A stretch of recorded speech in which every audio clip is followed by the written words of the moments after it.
سلامونه وخت مو په خیر تاسو ته له دیر نیوز سرویس څخه د نن ورځې د مهمو خبرونو ټولګي ته راغلاست یو نن دوشنبه د 1404 هجري لمریز کال د زمری شپږمه چې د 2015 زیږدیز کال د جولای له 28 سره برابر ده.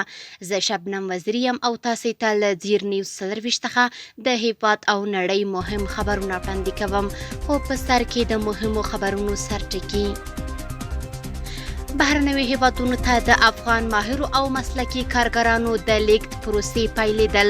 د ریاست الوزرا اقتصادي مرستیال ملا عبدالغني برادر اخوند نورو هیوادونو ته په قانوني ډول د افغان کارګرانو استول په هیواد کې د بیکارۍ کچې کمولو کې مهم وباله. په افغانستان کې د هیپاټایټس ناروغانو مړینې زیاتېدل. د افغانستان د ایډز ایچ آی وي جنسي ناروغیو او هیپاټایټس د کنټرول ملي پروګرام د راپور له مخې د 2023 څخه تر 2015 کال لومړۍ روبه پورې له 68,210 زیات کسان د هیپاټایټس بي مثبتې پیښې ثبت شوي دي. په غزه کې هوایي او ډرون بریدونه. د غزې روغتیایي چارواکي وایي چې د اسرایلي نیوکګرو لخوا د ورځې له پیله ترسره شوي هوایي او ډرون بریدونو کې لږ تر لږه 40 فلسطینیان وژل شوي دي. او په جرمني کې د اورګاډي د پټلۍ غورځېدو له امله 3 تنه مړه او لږ تر لږه 50 تنه ټپیان شول. د خبرونو تفصیل بهرنیو هیوادونو ته په قانوني توګه د افغان ماهرو او مسلکي کارګرانو د لیږد پروسه پیل شوه. د یادې پروسې د پیل په مراسمو کې د ریاست الوزرا اقتصادي مرستیال ملا عبدالغني برادر اخوند وویل چې د هیواد د اشغال په پایله کې رامنځته شویو ناخوالو ګڼ شمېر افغانان مجبور کړل چې د هیواد داخل کې د کاري فضا د خرابېدو او کاري فرصتونو د نشتون له امله هیواد پرېږدي او د غیر قانوني لارو له طریقه نورو هیوادونو ته شي چې له بده مرغه ګڼ شمېر هیوادوال خپلو هیلو ته له رسېدو وړاندې خپل ژوند له لاسه ورکوي. د نوموړي په وینا اسلامي امارت په هیواد کې د بیکارۍ کچې کمولو ته ژمن دی او له تیرو 4 کلونو راهیسې تل هڅه کړې څو د کورنۍ او بهرنۍ پانګونې د جذب او له نورو هیوادونو سره د اقتصادي اړیکو د پراختیا له لارې په هیواد کې کاري فرصتونه ایجاد کړي. نوموړي زیاته کړه چې نورو هیوادونو ته په قانوني ډول د افغان کارګرانو استول به په هیواد کې د بیکارۍ کچې کمولو کې مرسته وکړي او د هیوادوالو پر اقتصادي وضعیت به مثبت اغیز وکړي.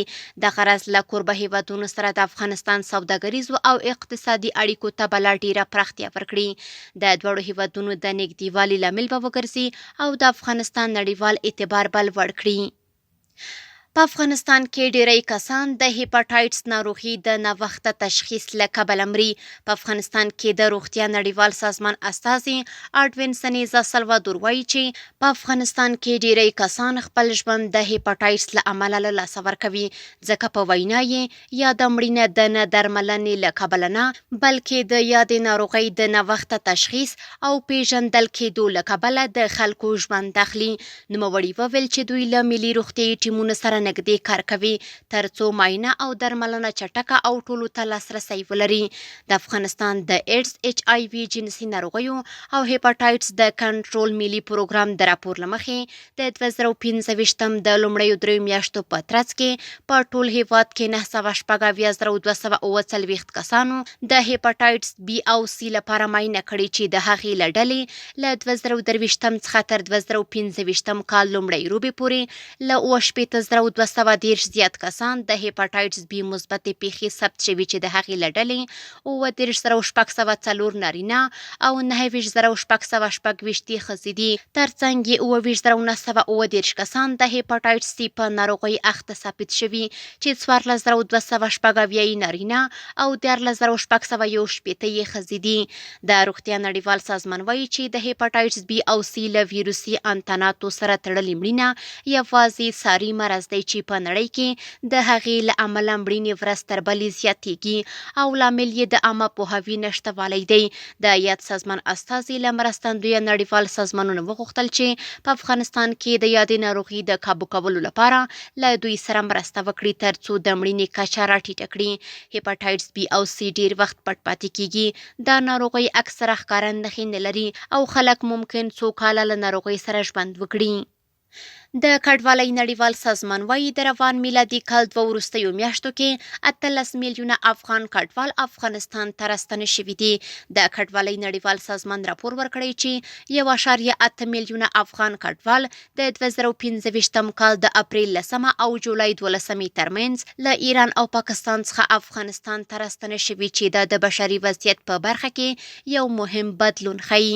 یاد سازمان زیاتوي چې یوازې د جولای له لومړۍ څخه تر 12مې پورې په 2 اونیو کې 348,440 کسان د افغانستان له 5 اصلي پولو څخه اوښتي چې ډیری یې د اسلام کلا او میلک له لارې ایران څخه راغلي او د بهیر نور هم زیات شوی دی. یاد سازمان اټکل کړی چې د 2025م کال تر پایه به شاوخوا 4.4 میلیونه کسان له ایران څخه افغانستان ته راستنه شي. د یاد سازمان په وینا د 1.5 میلیونه بې اسناده راستنېدونکو افغانانو د راتګ وړاندوینه ښیي چې دا به له ایران او پاکستان څخه وي. محمد نبی له ایران استنو شویو افغان کډوالو سره مرستې کړي او د بد چلن پر وړاندې غږ پورته کړی. د افغانستان کرکټ وتلي لوبغاړي محمد نبی له ایران تازه راستنه شویو افغان کډوالو سره د لیدنې پر مهال وایي چې دا خلک په سختو حالاتو کې له فزیکي او رواني فشارونو سره مخ بیرته هیواد ته راستنه شوي دي. نوموړي دا خبره په خپله رسمي ایکس یا پخواني ټویټر پاڼه کړې ده. محمد نبی وایي ما له ایران بیرته راستنه شویو افغان کډوالو سره ولیدل او د نبی خیریه بنسټ له لارې مو 1 میلیون افغانۍ مرسته وویشله. دا کورنۍ سختې ستړي دي، سپکاوي سره مخ شوي او په تش لاس راشړل شوي دي. زموږ سوداګر باید په دا ډول سختو شرایطو کې د خپل ولس ملاتړ وکړي. هغه زیاته کړه چې دا یو انساني مسؤلیت دی او ملي شخصیتونه، سوداګر او شتمن خلک باید دغو کړېدلو کورنیو لاسنیوی وکړي. نبی همداراز له ګاونډیو هیوادونو وغوښتل چې د افغان کډوالو په وړاندې له توهین، ځورونې او له تبعیضي چلند څخه لاس واخلي. دغه څرګندونې په داسې حال کې کیږي چې بشري حقونو خپلواک بنسټونه، نړیوال سازمانونه او د افغان کډوالو ملاتړ کوونکي ادارې وایي چې له تیرو څو میاشتو راهیسې د زرګونه افغان کډوالو ایستل جبري، غیر انساني او له سپکاوي ډک دي. محمد نبی د افغانستان په ورزشي ډګر کې نه یوازې د کرکټ د غوره لوبغاړي په توګه پیژندل کیږي، بلکې د خپلو بشري او خیریه فعالیتونو له لارې هم د خلکو زړونه ګټلي دي. د ځل یې هم له هغو خلکو سره مرسته کړې چې له ایرانه د ستونزو په منځ کې بې برخلیکه راشړل شوي دي.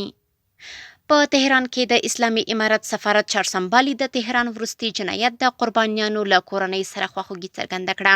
یاد سفارت په خپره کړې خبرپاڼه کې وایي چې د دغه سفارت چارسمبالي فضل محمد حقانی په تهران کې د هغې افغان میرمنې د کورنۍ له غړو سره د خواخوږۍ په موخه لیدنه وکړه چې څو ورځې مخکې له خپلو 3 ماشومانو سره په ظالمانه توګه د تهران په سویل کې وژل شوې وه. حقانی د دې پیښې له امله خپله ژوره خواشیني څرګنده کړې او ټینګار یې کړی چې موضوع له اړوندو ایراني ادارو سره شریکه شوې ده ترڅو د دې ظالمانه جنایت عاملین وپیژندل شي او د خپلو اعمالو سزا وویني.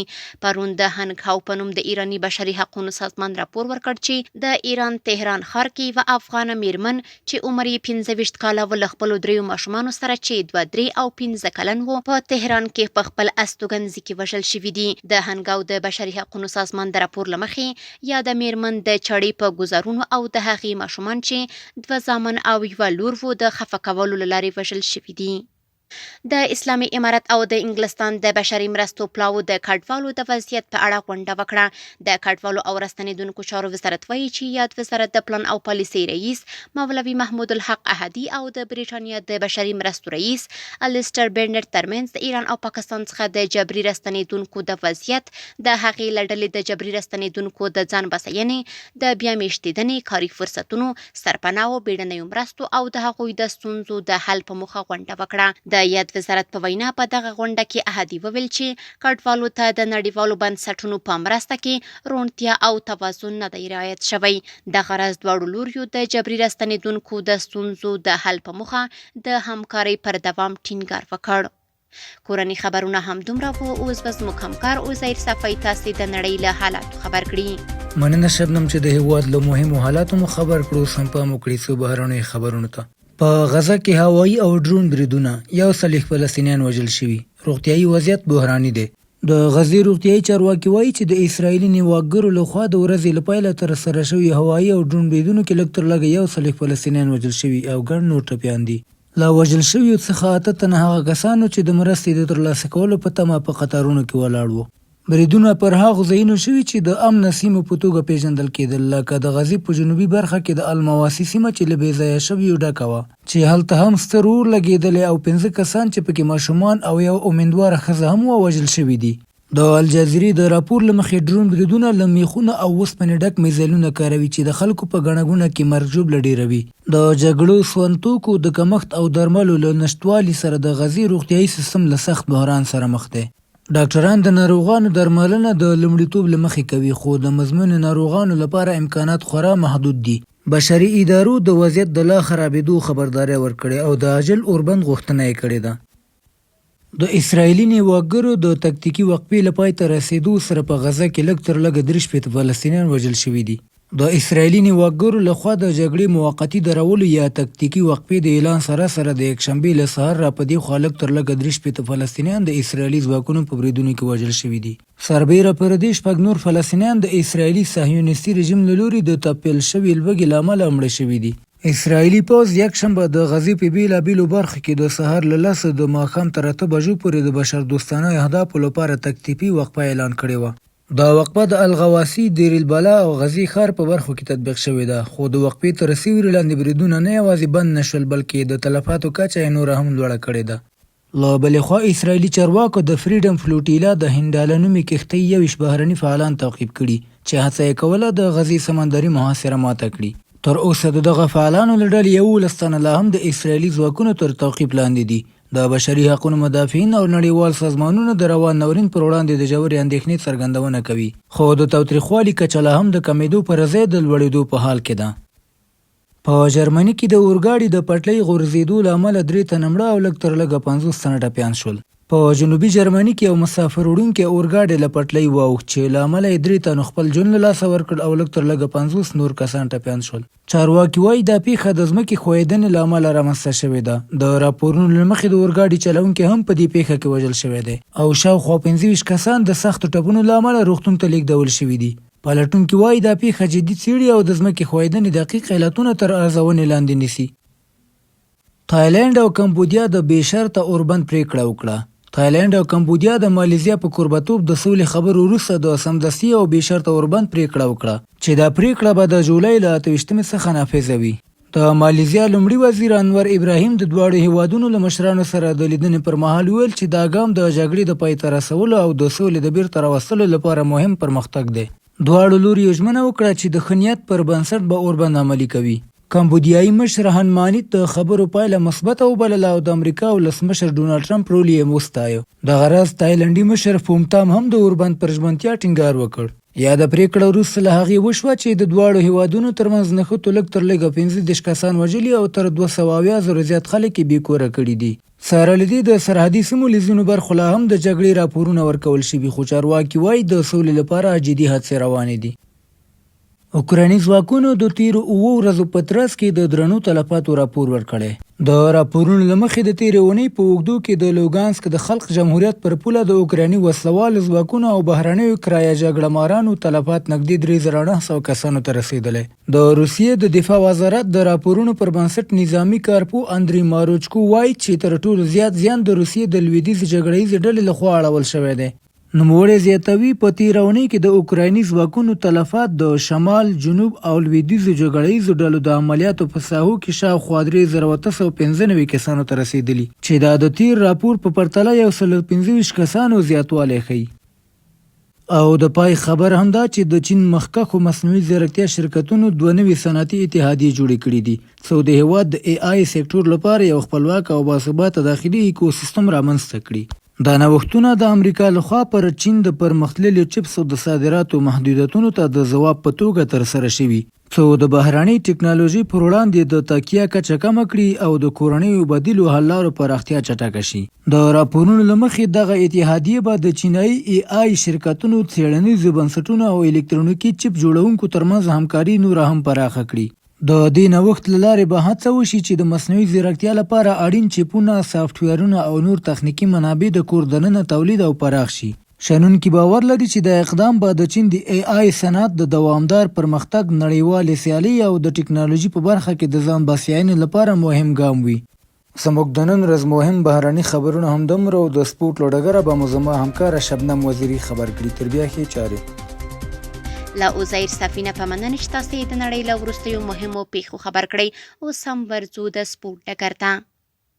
د پکتیا ولایت مرکز ګردیز ښار کې د 24 ورزشکارانو ترمنځ د پهلوانۍ سیالۍ ترسره شوې.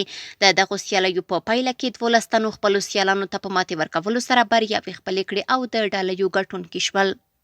د زابل ولایت په شاجوی ولسوالۍ کې د 20 ورزشکارانو ترمنځ د ځغاستې سیالۍ ترسره شوې. دغه سیالۍ په 400 متري واټن کې ترسره شوې چې په پایله کې عزیز خان لومړی، عامر خان دویم او نیاز محمد بیا دریم مقام ترلاسه کړ.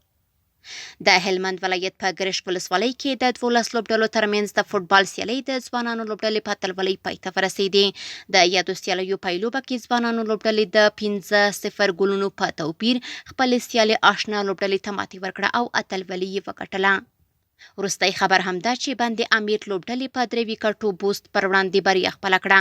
لوبه تر وروستیو شیبو پورې سخته وه خو بند امیر لوبډلې زغم وښود او لوبه یې په 3 ویکټو وګټله.